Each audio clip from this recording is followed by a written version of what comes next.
পরিবেশের বার্তা দিয়ে দেশ ভ্রমণের উদ্দেশ্যে যুবক রওনা দিয়েছিল সাইকেলে। 415 দিনের মাথায় ফিরে আসতে হলো প্রায় পায়ে হেঁটেই।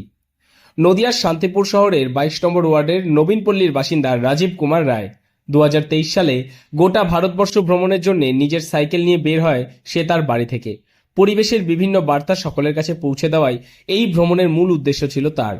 তবে দুঃখের বিষয়, এই সমাজে বিধি ব্যবস্থা কিংবা আবেগের প্রথম দিকে দাম থাকলেও শেষের দিকে সেই দাম হয়তো থাকে না। অথচ পুলিশ প্রশাসন সহ সকলকে জানিয়ে তাদের অনুমতি নিয়ে সে গোটা ভারত সাইকেলে ভ্রমণ করার জন্য রওনা দিয়েছিল। ভ্রমণ করতে করতে অন্ধ্রপ্রদেশে যাওয়ার পর এক অবসরপ্রাপ্ত সৈনিকের সঙ্গে তার আলাপ হয়।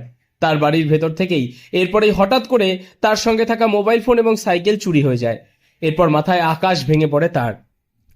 আমি সম্পূর্ণ ভারত ভ্রমণ করতে পেরেছিলাম 12 চারধাম যাত্রা। আর আমার একটা মেসেজ ছিল সেফটি সেভ ওয়াটার, এই সম্পূর্ণ ভারত যাত্রা করা সাইকেলে। তো টোটালি আমি 17টা রাজ্য কভার করেছি তোমার সাইকেল চালিয়ে।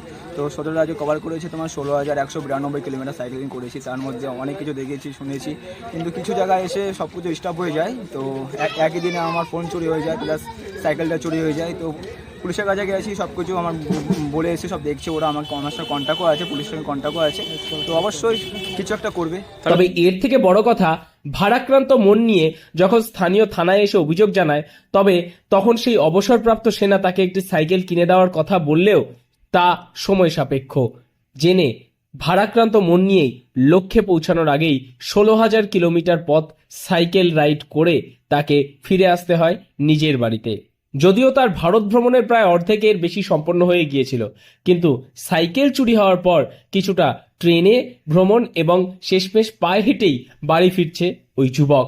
নদিয়ার ফুলিয়ায় একটি রাইড সংস্থা তাকে পাশে থাকার যদিও আশ্বাস দিয়েছে।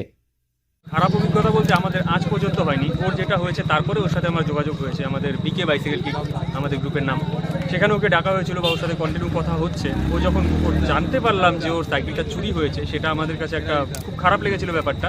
তারপরে নাম্বার নিয়ে যেভাবে ওর সাথে যোগাযোগ হয়ে কন্টিনিউ কথা হচ্ছে, তো এটা সত্যি একটা খারাপ অভিজ্ঞতা ওর দিক থেকে হয়েছে। এগুলো রাস্তায় হয় না সচরাচর, কিন্তু ব্যতিক্রম ঘটে যেতেই পারে। এর জন্য যে সবাইকে দোষাবো সেটা নয়, ব্যতিক্রম ঘটনা। এই যে যাত্রাপথটা হঠাৎ স্থগিত হয়ে গেল, সেটাও তো ওখানকার স্বেচ্ছাসেবী, এটা সাইকেলে কতই বা দাম, সকলে মিলে তো তুলে দেওয়া যেতে পারে। এটা না কাউকে দোষানো বা কাউকে দেওয়া যাবে না, এটা আমরা বলতে পারি আমাদের মতো করে, কিন্তু যেটা চাক্ষুষ করেছে সেটা আমাদের পক্ষেও বলা সম্ভব হবে না। যেটা ও দেখেছে সেটা ওর অভিজ্ঞতাতেই হবে। যতই আমরা বলি সহানুভূতি দেখাই, সেটা ও ফেস করেছে, ও ভালো বুঝতে পারবে।